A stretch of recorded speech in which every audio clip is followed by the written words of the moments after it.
Hi, I'm Marty Murray. I'm a GMAT coach. Today, we're going to be working on some verbal topics. This is the third of a five-part series on verbal strategy. The ones we've already done, links to them are in the text below. And today, we're going to be working on speed in critical reasoning. We're going to be doing a bunch of things that I've seen work for me and other students. On my own GMAT, I was able to complete the critical reasoning questions in an average of about 1 minute and 34 seconds. And if that sounds pretty hard to achieve, we're going to see that actually it may not be so hard. Yeah, so let's start here.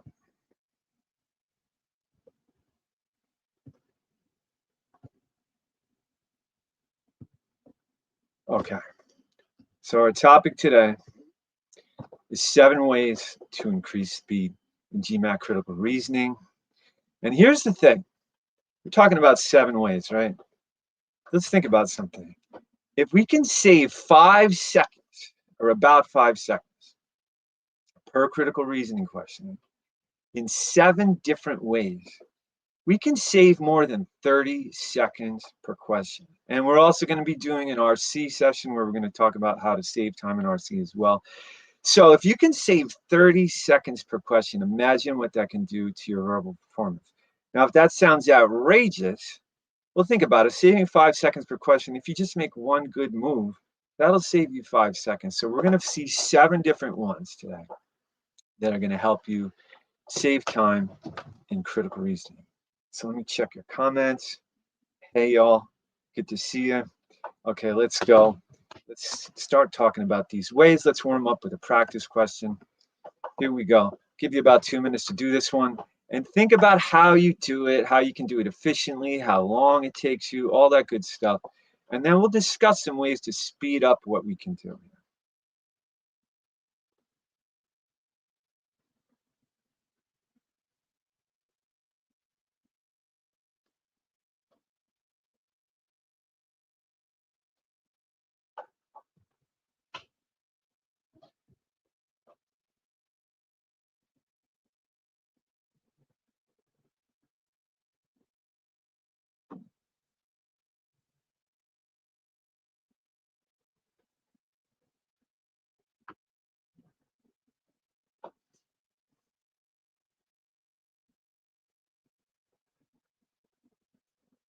You can put your answers in the chat. It would be good if you hold off for a minute to let everyone else do it before they see your answers. So wait a couple minutes, give everybody a chance, and then, yeah, let us know what you think is the correct answer to this question.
Okay, we got some answers coming in. Let's see. What else do you think?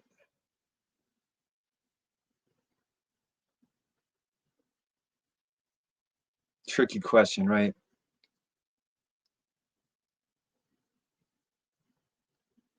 Got another 30 seconds on this.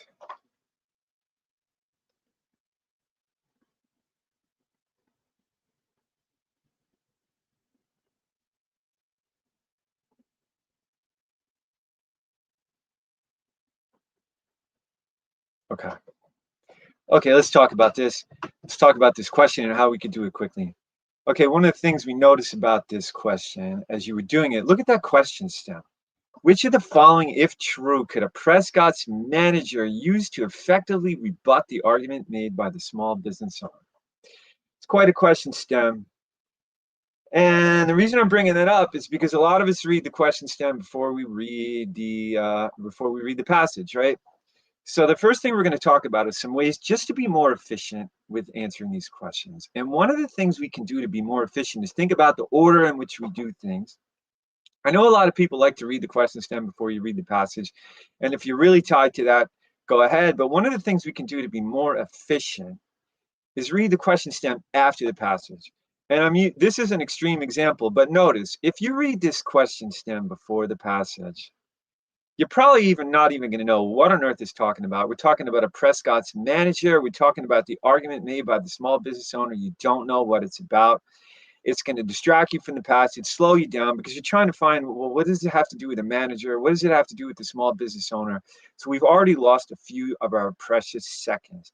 Secondly, after you read this passage, you're probably going to read the question stem again, aren't you? So now you've read it once, it's distracted you. You've read it again. So you had to read it a second time. There's a few more seconds. There's one of our 5-second wins. Okay, so our first tip is to do things to be efficient as you go through the questions. And one of them is to read the question stem after the passage. And I'll show you something. Let's go through this passage. Prescott's grocery store was losing customers because of long checkout lines. To address this issue, Prescott's installed self-checkout stations so that more customers could check out at a time and the lines would be shorter. This approach will not help Prescott's retain customers. Why? Since most of the people who shop at Prescott's dislike checking out their own groceries. What do we notice about this? It's an argument. Do we need to read the question stem before we read the passage to see that it was an argument? We didn't, right? Okay, so we don't need to read the question stem before we read the passage, because if it's a paradox question, it's going to show some paradoxical situation. If it's an argument, it's going to sound like an argument. If it's an inference question, it's probably not going to have an argument. If it's complete the passage, there's going to be a blank at the end, right? Okay. So we don't need to read the question stem before we read the passage. We'll do much better picking up the details. We're not going to be distracted by the question stem. So tip number one, don't read the question stem first. How else can we be efficient? Another way we can be efficient is after we read this thing, are we going to try to pre-think the answer? How many people tried to pre-think, how to predict the answer to this one before you did it? Now, trying to predict the answer can take, that can be 10 seconds, okay? Guess what? You're probably not going to predict the answer to a hard question, right? How many people predicted the answer to this question? If you came up with a prediction, do you see it in the answer choices? Probably not, right?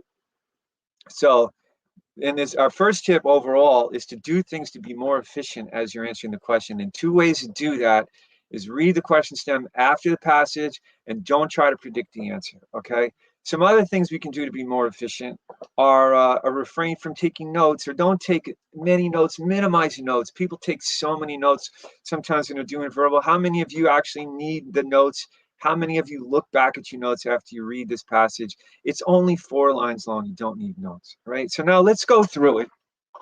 Let's go through this question, and let's do it as quickly as possible, right? So we read the passage. We see the question stem says it's effectively rebutting the argument made by the small business owner. So now we know it's a weakened question.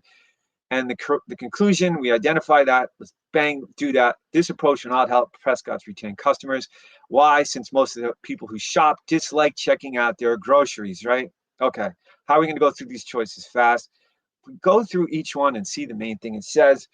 Okay, the first one, Prescott's would not be more profitable if we hire more cashiers so the customers could check out quickly without having to check out their own groceries. Well, does that matter how they could be more profitable in another way? No, that doesn't tell us that what we really have to do is say that this may help Prescott's retain customers, and saying that there's another way they could be more profitable doesn't tell us that this plan may work. Gone. Most of Prescott's customers prefer checking out their own groceries over waiting in long checkout lines. Interesting. If they prefer checking out their groceries over waiting in long checkout lines, that may be a reason why this plan will work. Let's go to C. Before Prescott's installed the self-checkout stations, there were no times a day when the checkout lines were generally sufficiently short to satisfy most customers. Notice We have to pay attention to the details of the passage. It says they were losing customers because of long checkout lines. We don't need to now say that the customers didn't like it, which is what C basically says, right? So C is out. What about D? Prescott's biggest spending customers are also those least willing to wait in long lines. So the customers who spend the most don't like to wait in lines. Great. We already know the customers don't like to wait in lines. That makes no difference. I keep losing my pen. Okay, so C and D are both out. Finally, Prescott's has personnel supporting self-checkout who can assist customers without solving any problems they experience while checking out. Well, okay, but we know people don't like it. It's not that just that there's problems. They don't like it. That's the whole point. We look at our, they dislike checking out their own groceries, right? So regardless of whether it's personnel supporting it, they still dislike it. So it's probably not going to work. That's the whole point. So now let's go back to B, which was our most interesting choice. Most of Prescott's customers prefer checking out their own groceries over waiting in long checkout lines. Well, if they like it better than waiting in line, then even if they don't like it, there's our support. They don't like checking out their own groceries. It still may help you retain customers because it's an upgrade.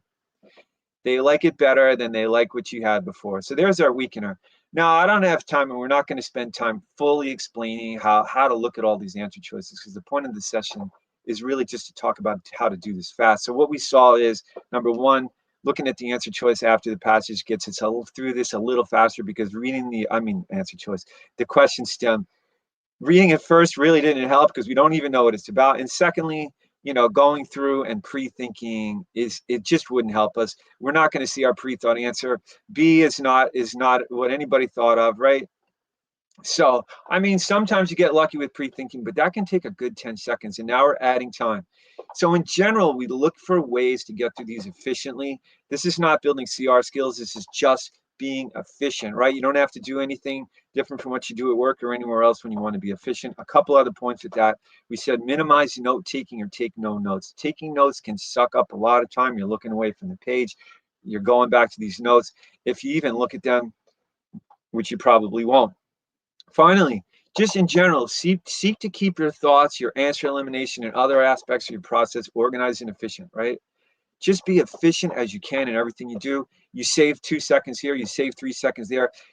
Being very efficient in how you mark off your answer choices and keep track of things. How you think. I've seen people that could be much more organized in your thinking, right? Sometimes. So there's our first tip. Find just basic ways to be efficient, including the ones we see here. Any questions so far?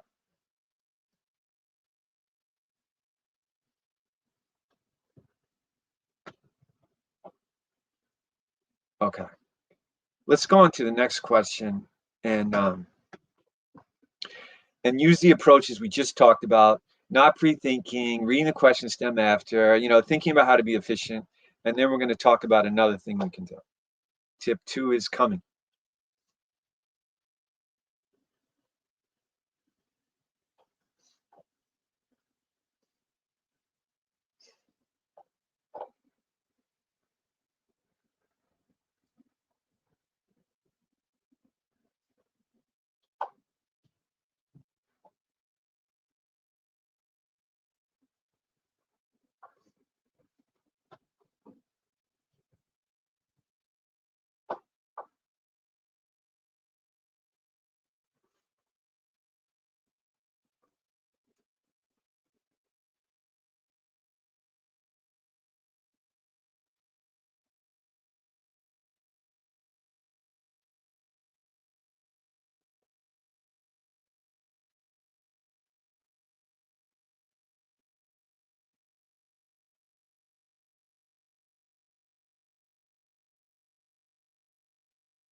Got some answers coming in. Let's see.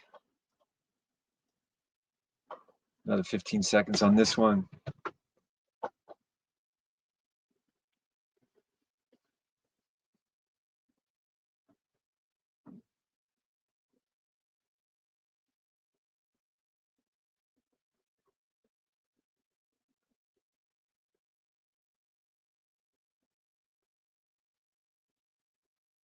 Okay, let's go through this one now and talk about how to be fast with this.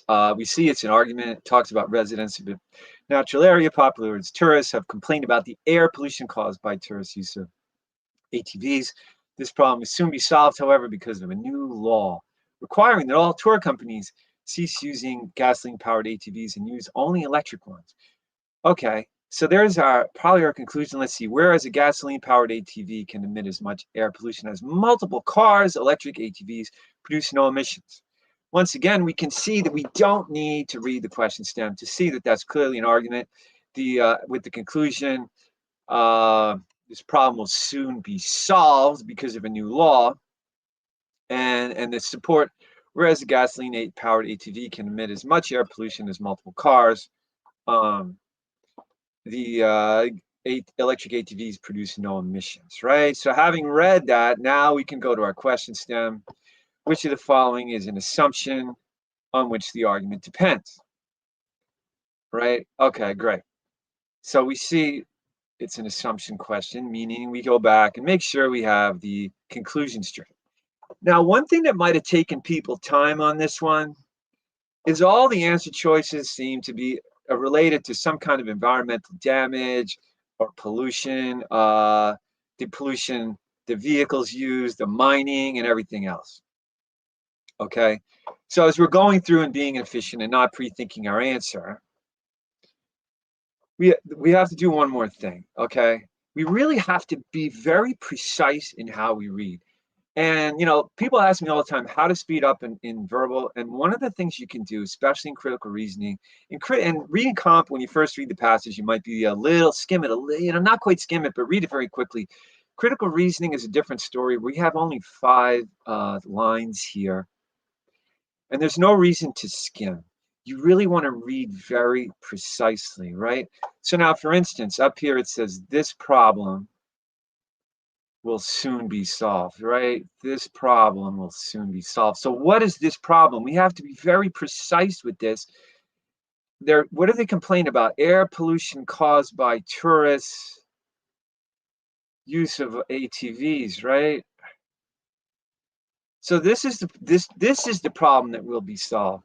So how is this going to help us? It's going to help us determine which of these answer choices are actually assumptions related to the exact nature of this argument. So being super precise is key. Otherwise, let's look at these answer choices.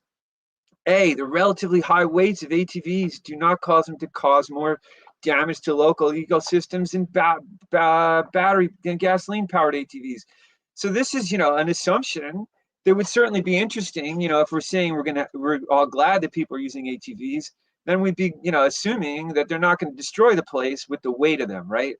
But if we're reading precisely, then we know this is actually about the air pollution caused by tourist use, not other people's use, of all-terrain vehicles. So we're going to know that we don't really care. I mean, we may care, but the point here is not about the relatively high weights causing damage to local ecosystems, right? Okay. Let's look at B. Few of the residents of the natural area will continue to use gasoline-powered ATVs after the new law goes into effect. Very tempting answer choice, because you're like, wait, they've long complained about the air pollution caused by ATVs, and this problem will soon be solved. But what if the people who live there keep using the ATVs? Okay, well, notice what the problem is. If we're reading precisely, it's the tourist use of ATVs. Looking at that second line, right? It's the tourist use. It's not the local people's use. That's not the problem. So reading precisely tells us that the local people using the ATVs, the residents we're not assuming anything about what the residents are going to do. We're talking about solving the problem involving the tourists. Reading precisely is so key. Otherwise, how many of these answer choices, the first 2 already look correct. I'm going to skip C. The vehicles that tourists use to travel, once again, okay, produce less pollution than the ATVs they ride once there. Well, this is another factor, I'm sure. If we're worried about tourists causing air pollution, then certainly the vehicles they use to travel to the area would produce pollution. We're assuming that they're not going to wreck the place with the vehicles they use to get there, right? But the problem is these are the vehicles they use to travel to the area. Okay, we're worried about the ATVs, the pollution produced by the ATVs, right? So once again, we need to read so precisely. Here's a fourth answer choice or a third answer choice that looks correct.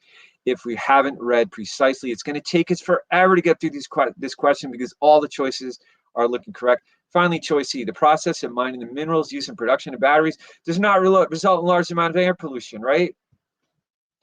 Okay, there's another one, right? Air pollution produced by the minerals. So it once again talks about air pollution, but it's not the tourist use of the air pollution caused by tourist use of all-terrain vehicles on local trails. So notice, if we read and get this precise and we're very clear about what this problem is from the start, okay, this problem, excuse me, let me get back to my slideshow.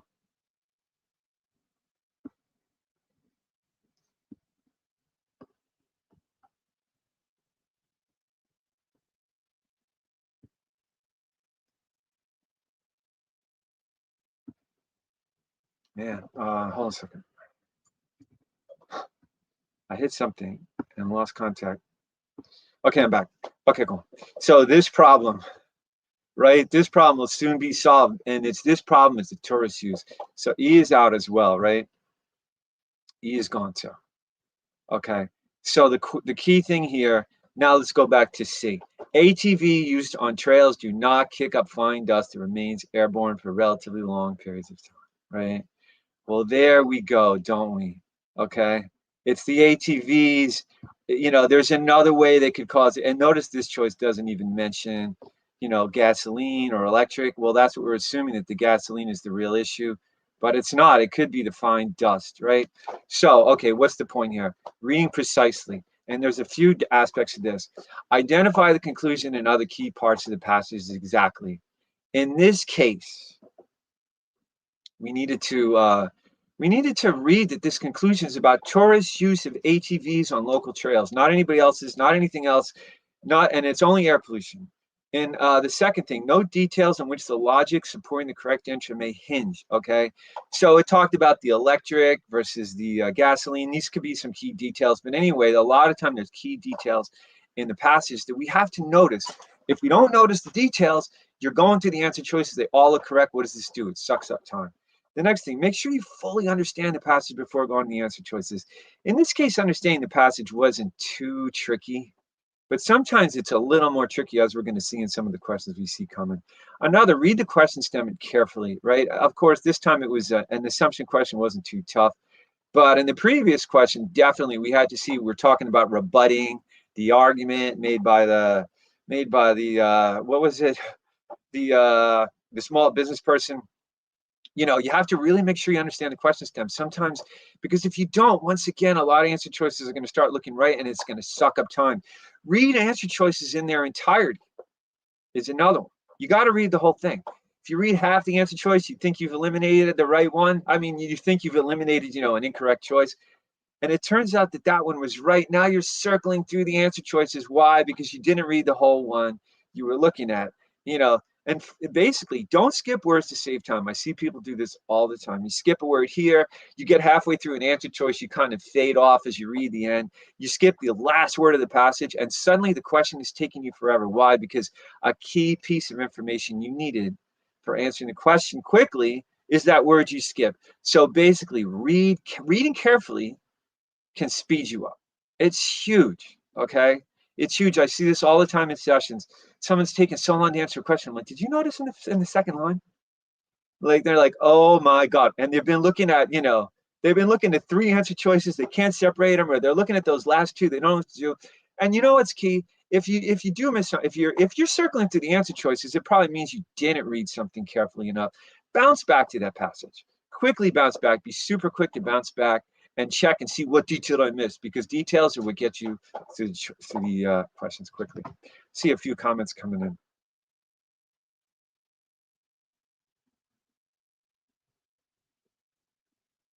Yeah, so someone's asking about C. Well, C is interesting. You know, it seems irrelevant, right? Kick up, find us, right?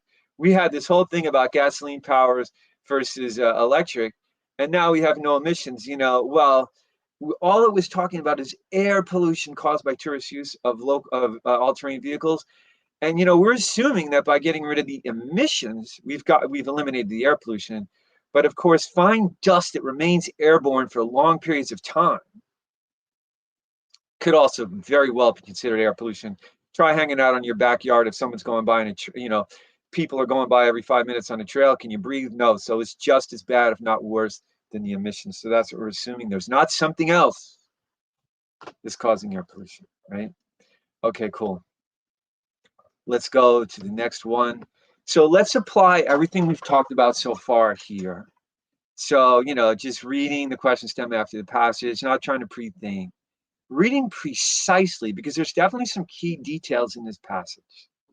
And then we're going to also learn tip number, what are we getting up to? Tip number 3.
This is a tricky one.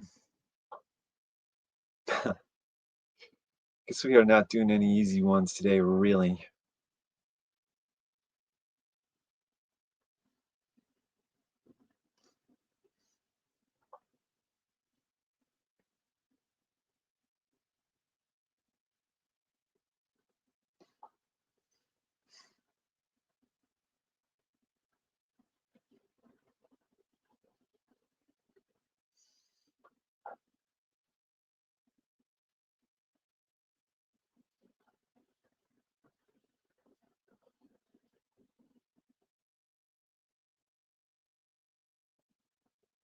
Hey, what do you think?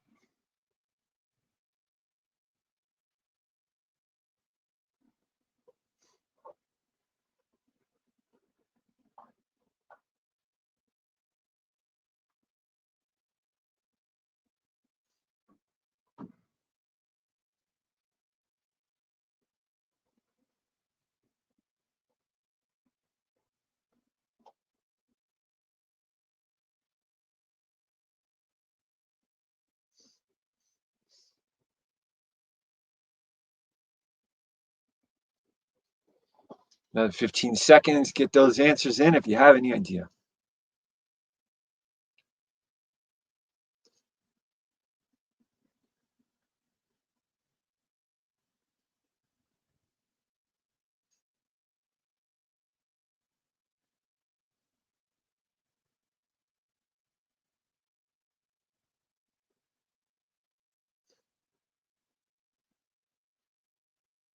Best guess?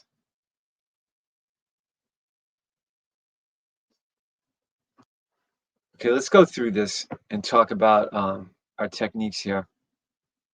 Okay, the first thing, we go through it, we see it's an argument. We can tell that this part clearly is our conclusion at the end, right? Okay, so clearly by selling Depogan in these other countries, Swift BESCO is increasing health risk to people in its home country, right? Didn't need to trying to pre-think is clearly not going to work because all these answer choices are looking pretty freaky. We do see some support for the conclusion in the passage. However, Depogan returns from countries in which it is used to Smith BESCO's home country via global flows of air and water. Okay, so we can see with some. What are the details here? We talked about noticing details. We say the use has been banned in its home country because it can cause health issues. Where in its home country? So all these details matter. Swift BESCO sells Depogan only in other countries. Okay, they sell it only in other countries. However, Depogan returns from those countries in which it is used. So it's returning to its home country via global flows of air and water. So clearly, what's the conclusion? The key detail is increasing health risk to people in its home country, right? Okay, cool. Which of the following provides the most additional support for the claim made? Okay, cool. So now we've read our question stem. We can easily see that the claim made is that clearly by selling it in other countries, Swift BESCO is increasing health risk to people in its home country, right? Okay, so we've read the details, we understand the passage, we get the idea, we're totally set up to quickly go through these answer choices. Now, how are we going to go through them quickly? What's the next tip? The next tip is learn to identify the main thing each answer choice is saying. And it's not necessarily whether it's relevant or irrelevant. Many things can be irrelevant or relevant, but only one is going to do exactly what we need. So we're going to identify what do we need to do. It needs to provide the additional support for the claim made.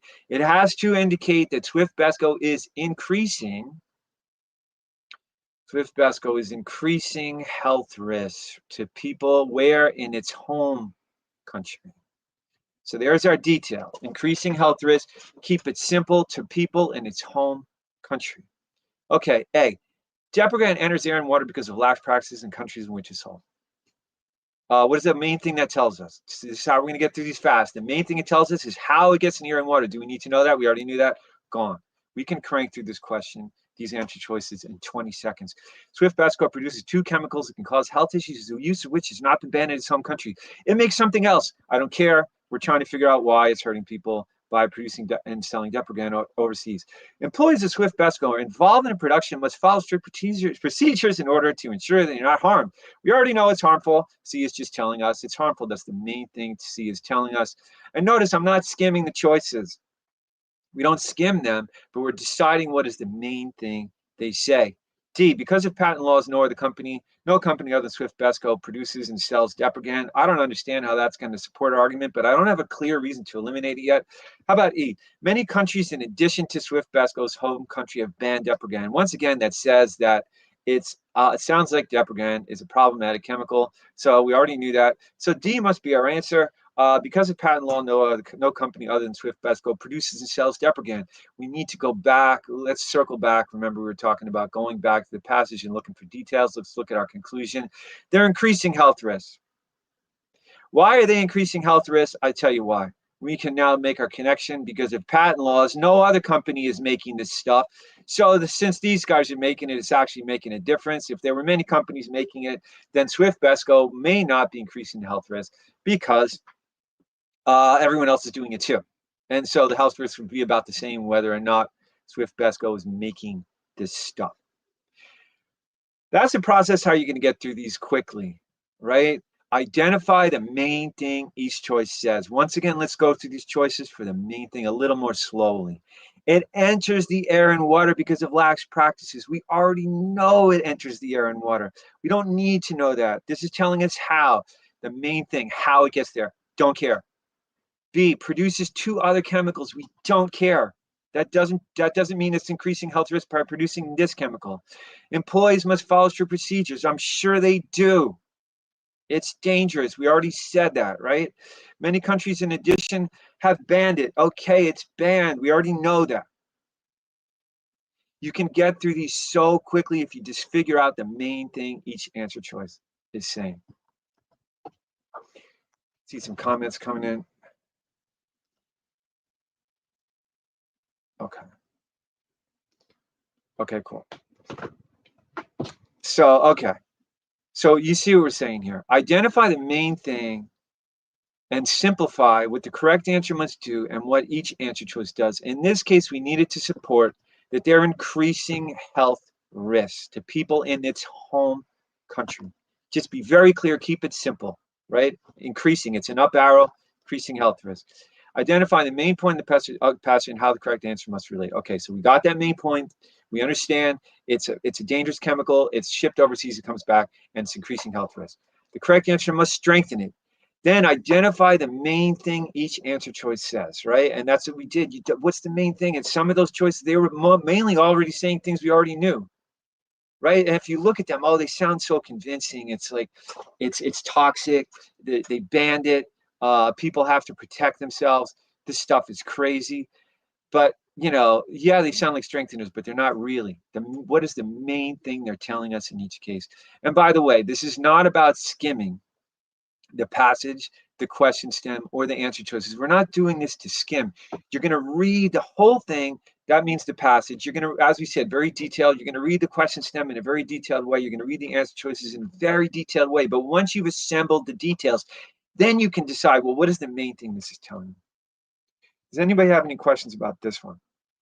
Tip number 3.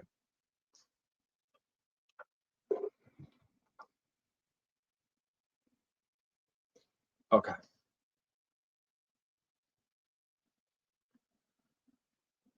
Okay, let's go. Let's go to the next passage and apply what we just talked about, okay? Look at the main thing each answer choice says, and what's the main thing that answer choice, the correct answer must do, and what is the main thing each answer choice says.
Let's crank.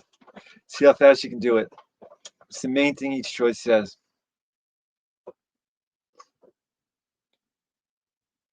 And what does the correct answer have to do?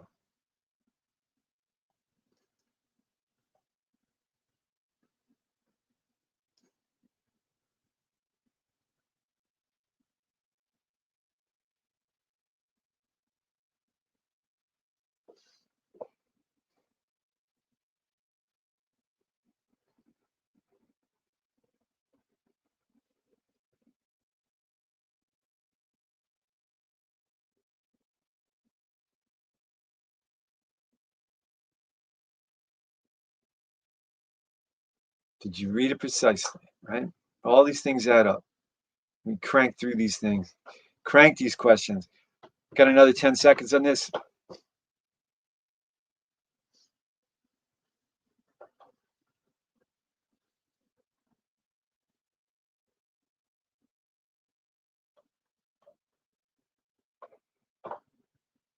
Okay, let's go through this one.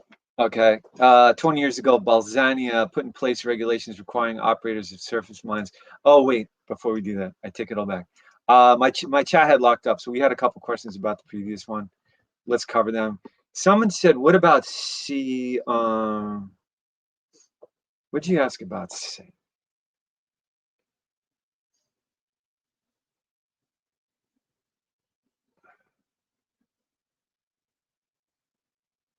Do all sports because of it? Yeah, I guess, yeah. So you were saying, oh, someone was saying D doesn't strengthen the causal link. No, it doesn't strengthen the causal link, but it does strengthen that there's no other company, that you're making a difference by making it and selling this stuff, right? Okay. And the other question was, D also suggests if A causes B. No, I see what you're saying. Someone replied, got it. Did reply to the first. I get it. I get what happened. Okay, let's go to this one. Balzania put in place regulations requiring operators of surface mines to pay for the reclamation of mined out land. Since then, reclamation technology has not improved. Yet the average reclamation cost for a surface coal mine being reclaimed today is only $4 per ton of coal that the mine produced, less than half of what it cost to reclaim surface mines in the years immediately after the regulation took place. Do we need to read the question stem before we read this passage? No, we can see it's presenting a paradox. There's no conclusion. It's not an argument. And then we go to the question stem and we see, yes, which of the following, if true, most helps to account for the drop in reclamation costs described? Notice, if we had read that question stem ahead of time, we would have been looking for that drop in reclamation cost the whole way through the passage, wasted time, just using up our precious time, okay? We have to look very precisely here. Is what is really going on, okay? The average cost for a ton of coal, the average reclamation cost for a surface coal mine per ton of coal is only $4. It's basically less than half of what it was to reclaim surface mines after the regulations took effect. So it's somehow declined. That's what we have to explain. Why did the cost of reclamation decline? And it's saying reclamation, and then we have some details up there, right? It says reclamation technology has not improved. Right, so nothing's changed, apparently, at least as far as the technology goes, but we have to explain why did there was a drop in the reclamation costs? And notice, this is so key, we have to be precise. Also, it's in the question stem, which most helps to account for the drop in reclamation costs, right? Why did reclamation costs and when they say that, we have to be precise of what do they mean by that drop, right? And it says only $4 per ton of coal. So it's a per ton decline, right? Per ton. This precision is what's going to get us through this. Otherwise, all the answer choices look correct. Like let's look at A. Even after Balzania began requiring surface mine operators to repay, coal mines continued to be less expensive to operate. Well, it looks kind of right as saying that things are less expensive, but we need a drop in reclamation costs. So for precise, this is gone in like 3 seconds. In 20 years since the regulations took effect, the use of coal as a fuel has declined from the level it was the previous 20 years. People are spending less on coal. That doesn't say why per ton it costs less to reclaim the mine. It's per ton. Doesn't matter how much coal they're using. C, mine operators have generally ceased surface mining in the mountainous areas of Bolzania because reclamation costs per ton of coal, this is interesting, are particularly high for mines in such areas. I'm having a little hard time reading that. I'm going to skip it. D, even after Bolzania began requiring surface mine operators to pay reclamation costs, surface mines continued to produce coal at lower total cost. This is about lower total costs. We're talking about reclamation costs per ton. Gone. 3 seconds. Honestly, I haven't seen this question many times. It's all it takes. As compared to 20 years ago, a greater percentage of coal mined in Bolzania today comes from surface mines. Wait, so more coal comes from surface mines? Great. That doesn't tell us why the reclamation costs have dropped. Let's go back to C. More mine operators have generally ceased surface mining in the mountain areas of Bolzania because reclamation costs per ton are particularly high for mines in such areas. So this is what is the main thing this is telling us. They're no longer mining where it costs a lot to reclaim. Hello, that's it, done. So looking at the main thing each choice says and being super precise is really so much the key to getting through these, right? So precision saves us so much time, and understanding the main thing each choice says saves us so much time. But that's not it.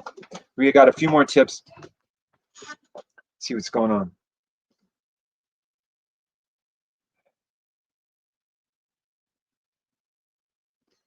So someone wants, yeah, sure. Let's go through this passage to make sure we understand it. And let's, are you talking about this passage or the previous one? I think, okay, I believe this one. 20 years ago, they put in place regulations requiring surface mines to pay for the reclamation of mined out land. It sounds like what they're saying is after you mine it, you have to do something, you have to reclaim it. But that doesn't really matter. All we know is that they have to do something to reclaim. Since then, reclamation technology has not improved. So the technology is no better for whatever they're doing. Yet the average cost for being reclaimed is less than it was. So the cost has come down even though the technology has not improved. Okay, less than half of what it costs. So the last part is basically saying, once again, reiterating the cost came down. So that's all it's saying, is the cost to do something went down. And that's the main thing we have to understand here, right? The cost to do something went down. Why did the cost to do that particular thing go down? And none of these other answer choices other than C tell us why that cost. You can crank through what's the main thing we need to explain and what is the main thing each choice says. You're done with this question. You could get it done in under a minute, 30 seconds if you do it that way. And if you don't try to pre-think, if you try to pre-think, are you going to come up with the mountainous areas? Nah, come on.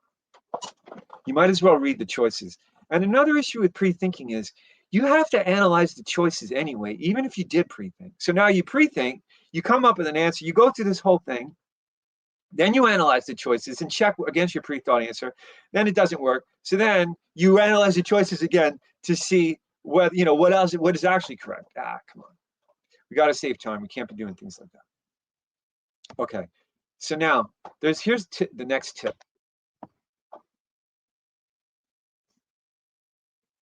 Why isn't B the one? Okay, cool. Before we do that, why isn't B correct? Since the regulations, the use of coal has declined. The use of coal has declined. That wouldn't explain why a process involved in creating coal, the cost of that would go down, right? There's less coal being used, but why is this process cost less than half of what it used to cost? This doesn't say the use of the process has declined or something. I mean, yeah, there's going to be a little less demand for certain things, but we're talking about reclaiming land. That takes time and effort. It takes a lot of processes. So it doesn't matter if the use of coal is declined. Okay, back to here. Okay, one other thing we can do, tip number 4, learn about nuances of and basic strategies for every question type, right? I mean, maybe this seems obvious, you think you're doing it, but what if there's a question type you really haven't studied? Like somebody told me the other day, he hasn't really studied boldface that much. He's not that good at them. So he doesn't know the nuances and basic strategies for boldface. What happens when that happens? Or there's some others like complete the passage. How many of you have kind of blown off complete the passage and don't really know the ins and outs of complete the passage, right? Or maybe some other kind of thing. So what happens is, if you want to go through these questions faster, if you know just a little bit, you don't have to know a million things. You don't have to read a book 2 inches thick or watch a million videos. Just some nuances, some basic strategies, some key things. For assumption, there's topic changes between the premise and the conclusion, right? And you can consider what would happen if the choice is not true. If you know those two things, you can crank through assumption. If you don't know those, it's going to take much longer. For boldface, we can look for conclusions, right? That's one thing we need to know about boldface. Just one thing. If you know to look for conclusions to illuminate the structure of the passage, you're going to crank through boldface. If you don't know to do that, you get lost in the passage. One little thing helps. For inference and conclusion, we learn to use keywords and failure points to correctly eliminate incorrect choices, right? So these are some examples of little things we can learn. Just one or two things. You don't need a million things, but you need to know some basics, right? For each question type. You're going to get through them much faster. Once again, if you can go and save 10, 15, 20 seconds just by knowing, look at that boldface thing. If you don't know how to understand to structure by looking for conclusions, I could see it taking an extra minute. But if you know that one thing, you're like, boom, okay, what's the conclusion? You know the conclusion's usually hidden somewhere in the middle. You know those two things. You crank through the boldface because now you're figuring out how the whole passage works, right? Okay, and the last line here, you don't have to learn an excessive amount. A little basic knowledge can go a long way, okay?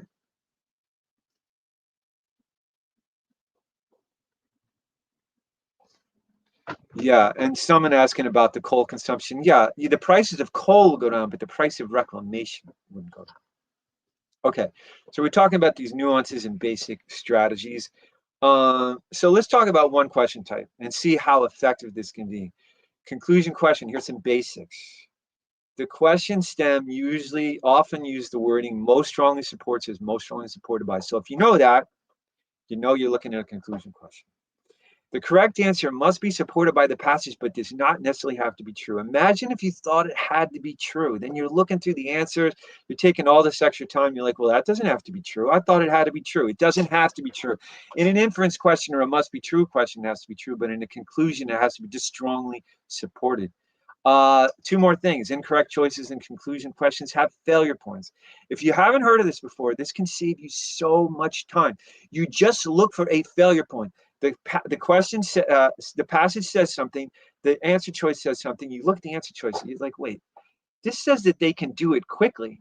You look in the passage, is there anything about speed? No, gone. Failure point, it's out.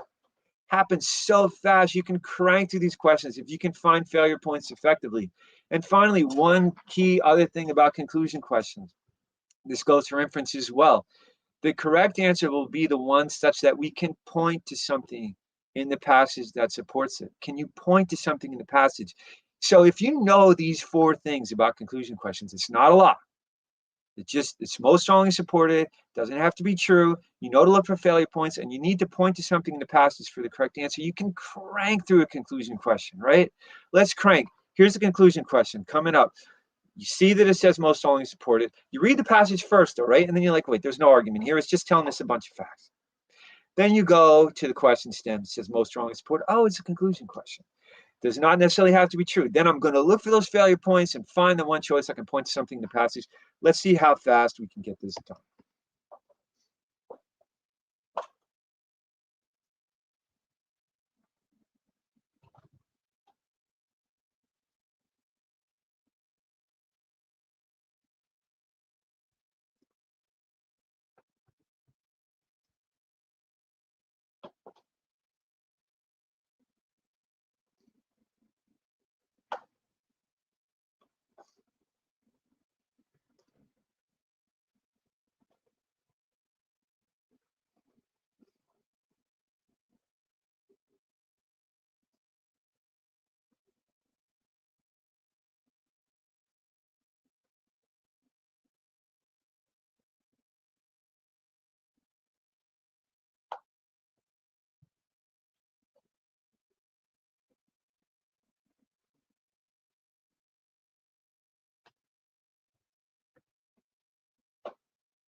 Okay, what do you think?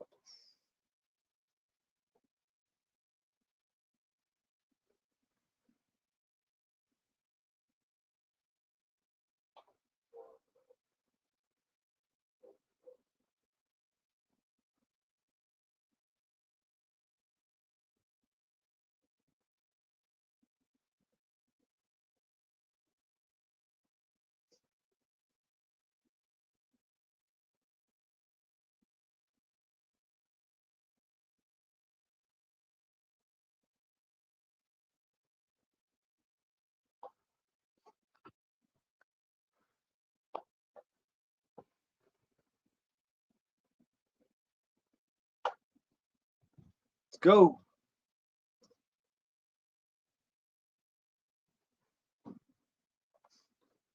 And when you look at your answer choice, make sure that there's no failure point and there's something you can point to in the past, something we can point to in the passage that actually supports that.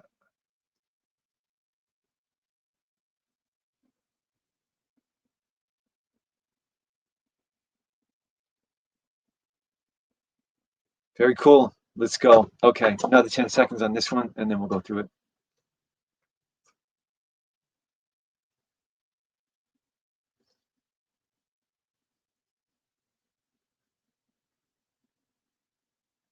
Okay, cool. So let's look at what the passage says here. Whales originated in the freshwater lakes of ancient Asia 60 million years ago. Not until about 10 million years later did species of whales develop specialized kidneys, enabling them to drink salt water. Although fossil evidence shows that some of these early species lack such, I skipped a word, whale species that lack such kidneys sometimes swam in the Earth's saltwater oceans. These species must have had to return frequently to freshwater rivers to drink. So we just have a bunch of facts here. It doesn't look like a paradox or anything, and there's no argument. Which of the following is most strongly supported by the information given? So we see it's a conclusion question. So we just want to get our facts straight, perhaps. So they originated in the freshwater lakes of ancient Asia 60 million years ago. That's a key. Those are some key details. Not until 10 million years later did species, so 50 million years ago. Interesting. They developed these kidneys, enabling them to drink salt water. Interesting. Although fossil evidence shows that some early whales, they sometimes swam in the oceans, they must have returned frequently to rivers to drink. So they couldn't drink and they couldn't live in the oceans. Okay, great. Let's start with E. Between 60 and 50 million years ago, freshwater lakes and rivers in which whales originated were gradually invaded by salt water. Look at that thing. Anything in the passage about gradually invaded by salt water? Gone. Nothing. Failure point. The earliest whales that drank salt water differed from freshwater drinking whales only in their possession of specialized kidneys. Only? There's our failure point. We never said that was the only difference. Gone. C. Fossils of whales that drink fresh water will not be found in close proximity to fossils of whale species that drank salt water. Why not? It said they swam in the ocean sometimes. Right? Gone. Among whale fossils that date from later than 50 million years ago, none are fossils of whale species that drank only fresh water. So this is saying that the freshwater ones died out 50 million years ago, right? They were gone. Anywhere in the passage says they were gone. Failure point. Fossils of whale species dating between 60 and 50 million years ago will not be found on continents that were at the time separated by ancient Asia by wide expanses of ocean. Does this have to be true? No, but we know this is a conclusion question. It's most strongly supported. We know they couldn't swim very far. They were from Asia. So if there's no way, or almost no way, they were going to get to other places, other continents, if they were separated from ancient Asia by wide expanses of ocean. So that's a reasonable conclusion that's supported by information in the passage. They originated in Asia. They couldn't swim very far. They had to return to fresh water to drink frequently. So they weren't going to go 10,000 miles to another continent. So that's all we can point to something in the passage. A is our answer, right? So by knowing a little bit, by knowing how to look for failure points, you crank through a question like this, right?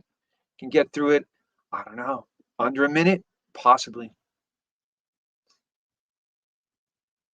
Failure points. If you know about, and this is the way with all types of CR questions, if you know just a few things and how to do them, just some key strategies, you can really crank. Any questions about this one?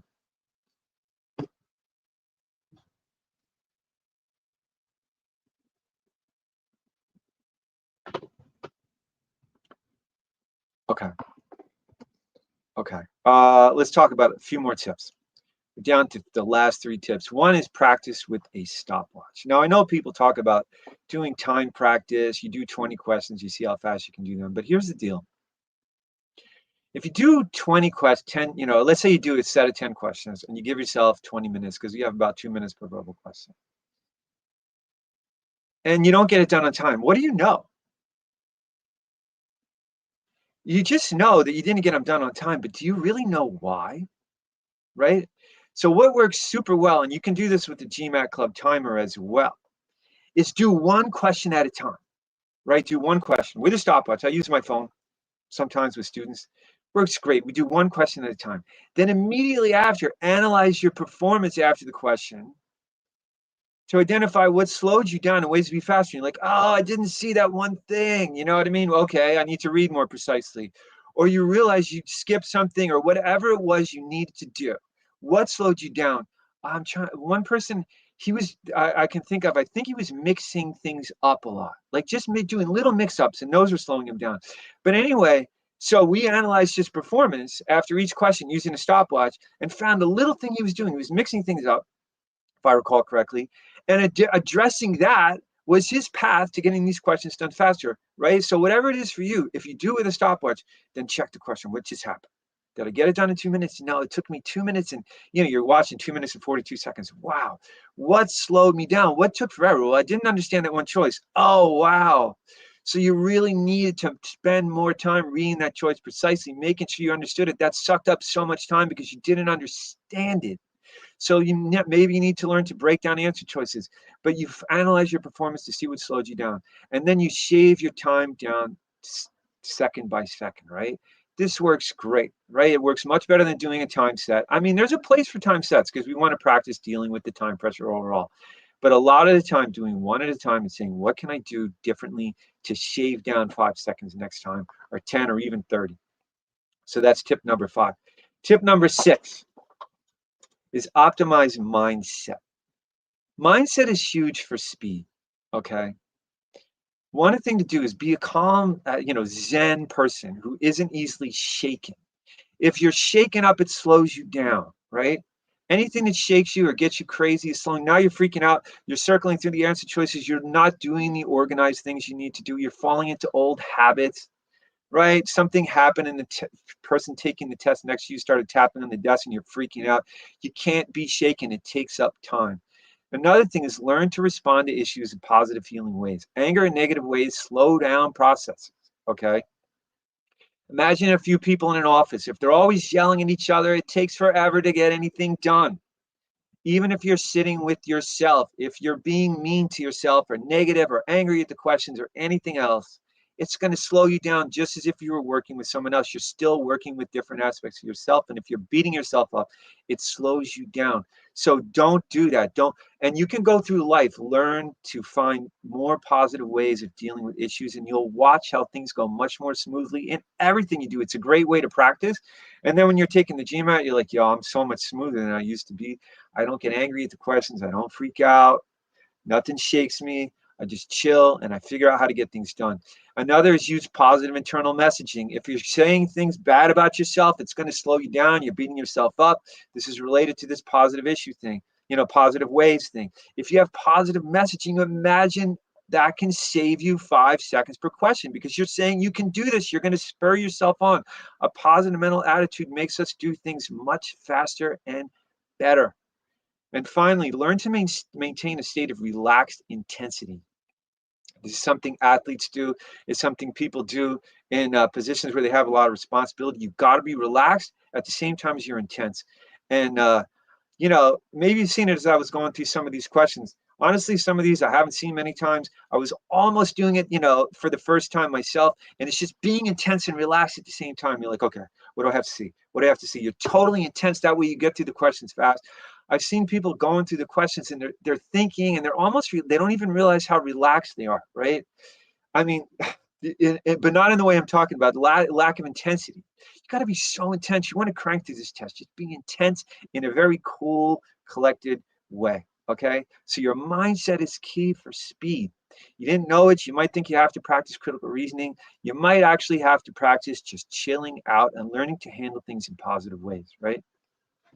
I see a comment coming in.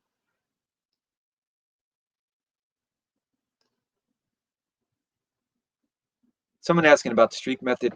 I'll answer that in a few minutes because we're going to talk about something related to that shortly. Okay, so let's do one more question and use all the things we've learned, everything from, reading the question stem after the passage to being very precise to optimizing mindset and all these things and seeing what is the main thing each answer choice says. It's going to be key because this is not an easy question. It takes people a lot of time. I looked up and I found a question on GMAT Club where the timers were all showing some pretty long times. But if we go through this thing and we say, what is the exact thing the answer choice, the correct answer has to do, and then look at what each answer choice is saying and go, okay, it's not doing it. It's not doing it. What does this one do? What does this one do? You know what I mean? And be very organized, go through this thing, see how fast you can do it.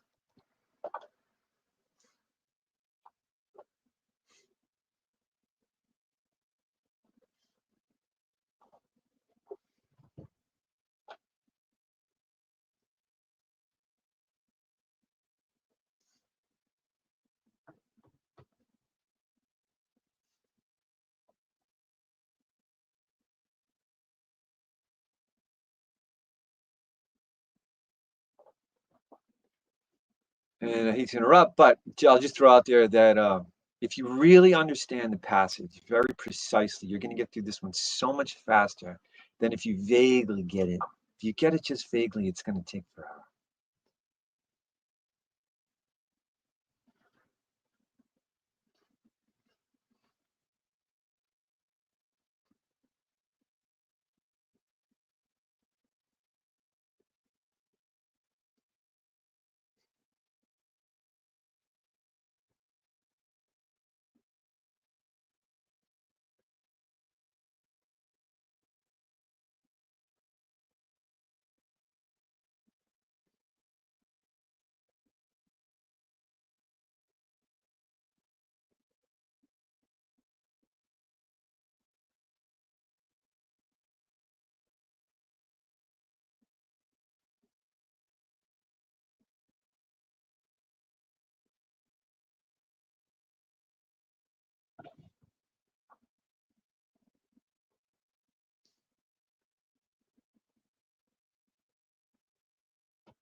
Let's give it another 15 seconds.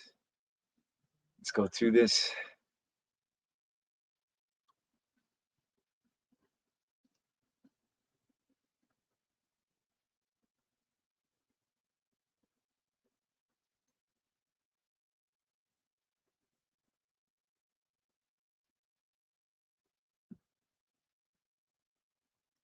All right, let's see how we can crank through this question.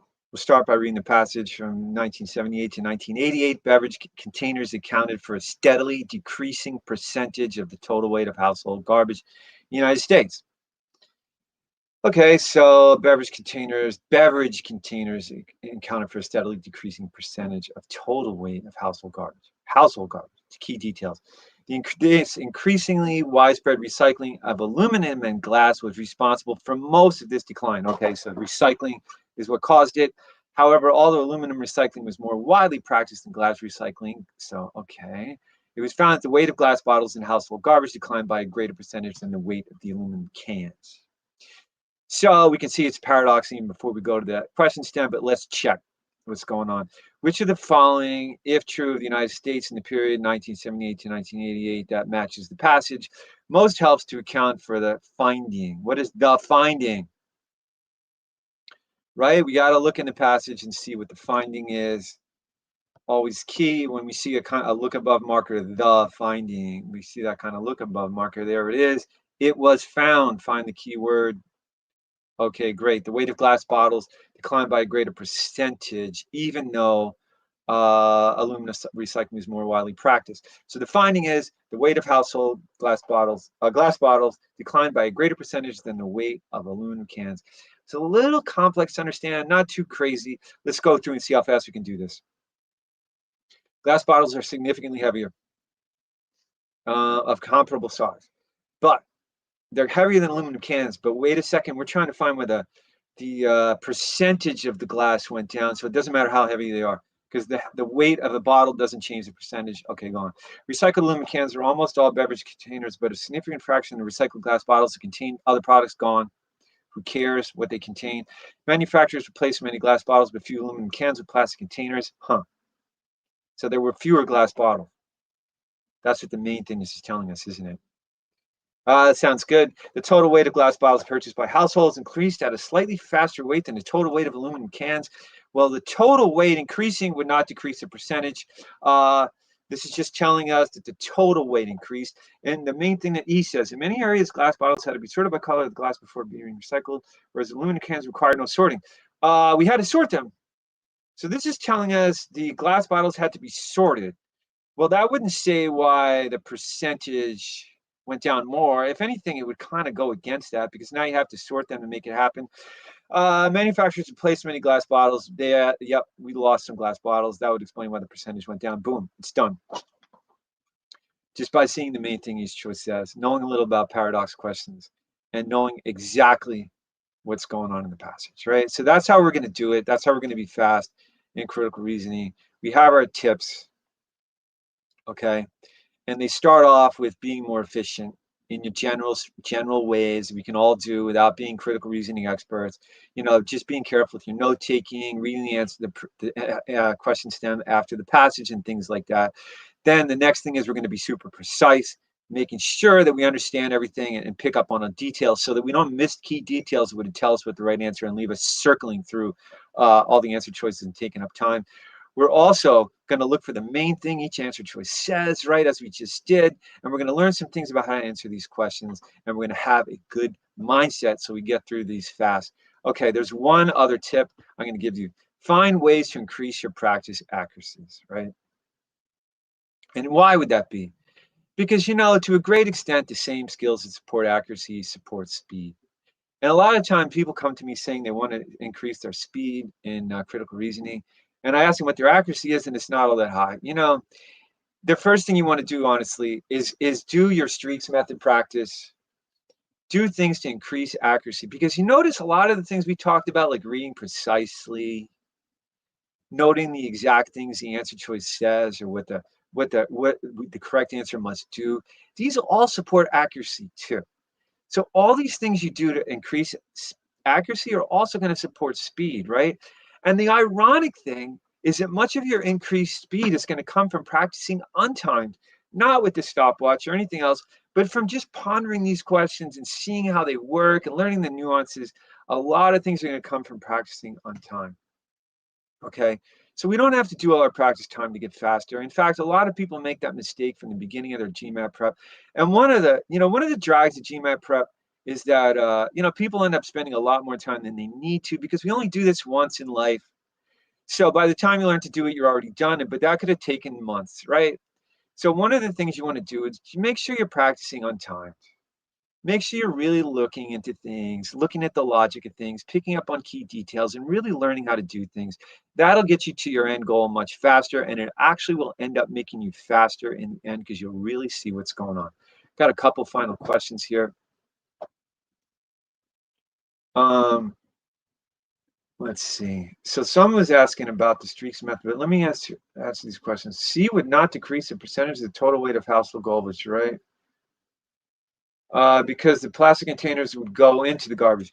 That's correct. Well, it might actually decrease the total weight, but if plastic is replacing the the glass, then clearly that's going to help reduce the percentage weight of the glass. Then C doesn't address weight issue, but does address a number issues. Well, here's the thing. Let's look at C in that question.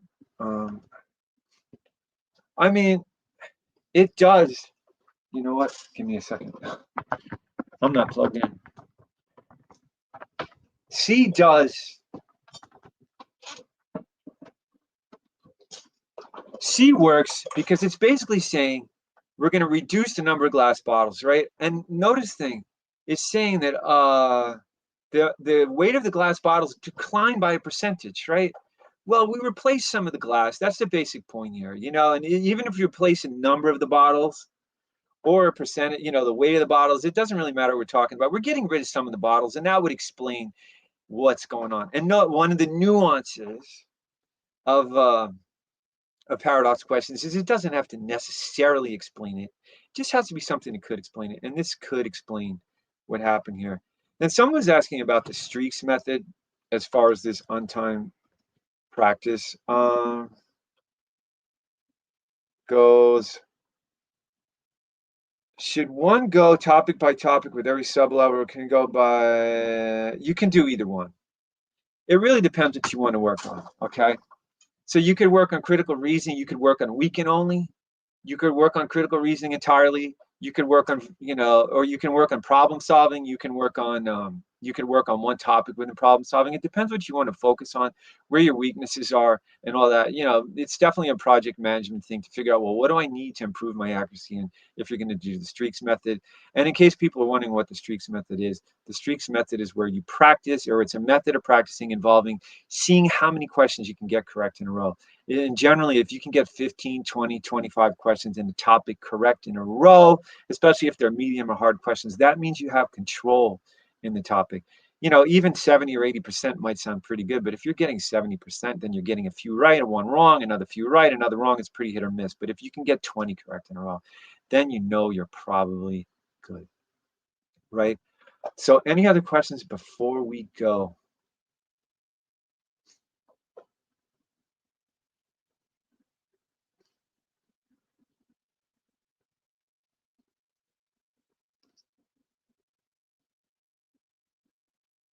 There's a little delay, so I'm just holding up.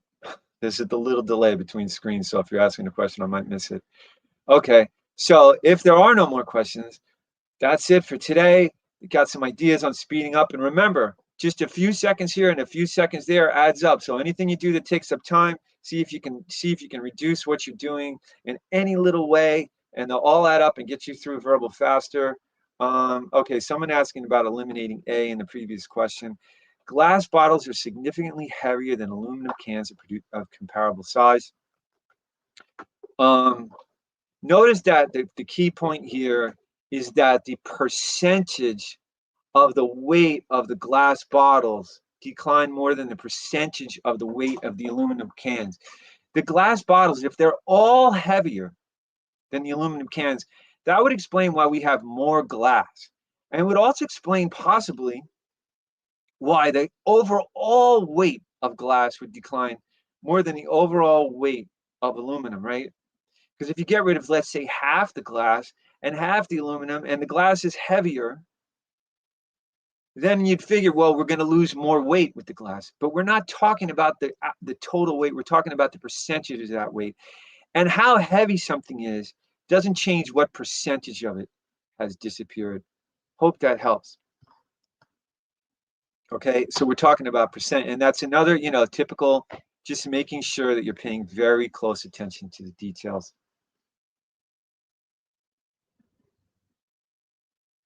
What would you suggest? Practicing quant for a week, verbal for a week, or one should, yeah, I would say, depends what you're up to. It depends what you're up to. If in general, it works best to sort of mix them up. Toward the beginning of your prep, sometimes it works best to really work on one area for a while and then come to the next. But you don't want to delay too much. So it really depends on the part, the what's the word I'm looking for? The part of your prep you're involved in, right? If you're kind of in the middle or at the end, it's a little different from the beginning where you might want to dig into topics a lot. Toward the end, you want to kind of keep up with everything. In general, it's okay though to work on a topic for a week. The only thing is mainly toward the end of your prep, you definitely want to keep doing the others in the background at least every few days because you don't want to lose skills in what you've already developed. Hopes that answers your question. But a lot of it is, I personally, when I was preparing, I would just get into something. Whatever I felt into, like if I saw everyone on GMAT Club was better at a topic than I was, I would say, wait a second, I want to get just as good as all these people and work on that topic. And if it took me 3 days or it took a week, I might dig in, and then am I working on everything else? Not necessarily. But then come back and do the next thing. And you don't want to work on quant for 2 months and then work on verbal for 2 months, because by the time you're done with the verbal, you're going to be dead on the quant, right? So mixing it up at least to some extent. And generally every few days is pretty good. Some people do verbal in the morning, quant in the evening or whatever. Mixing it up to some extent is key. Checking to see if there are any other questions.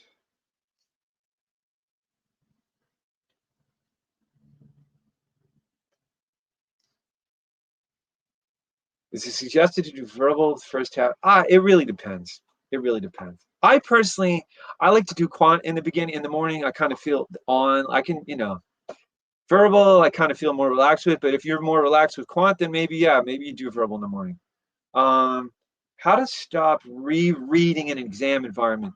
Part of that is really having that like Zen mentality, so you're not freaking out and rereading, right? And I had the same issue. I used to reread and I'd say, what am I doing? I would read something like 2-3 times, including quant questions. Like, why am I reading? It was just a habit. And so when you're practicing, try to learn to read something one time and understand it. Or you could even stop if you're not really clear about a particular sentence. Stop right there. What did I just read? Did I understand before you move on to the next one? And learn to not reread when you're practicing, even if it takes forever and it kind of gives you a headache. Okay, cool. So I guess that's pretty much it, y'all. It's been great. It's been really fun. I hope it was fun for you too. I love doing these questions. I think they're pretty cool. And I also find that it trains your mind for a lot of other things. So critical reasoning is really great to practice. And I guess that's pretty much it. So take care. Have a great day wherever you are, and enjoy the critical reasoning game.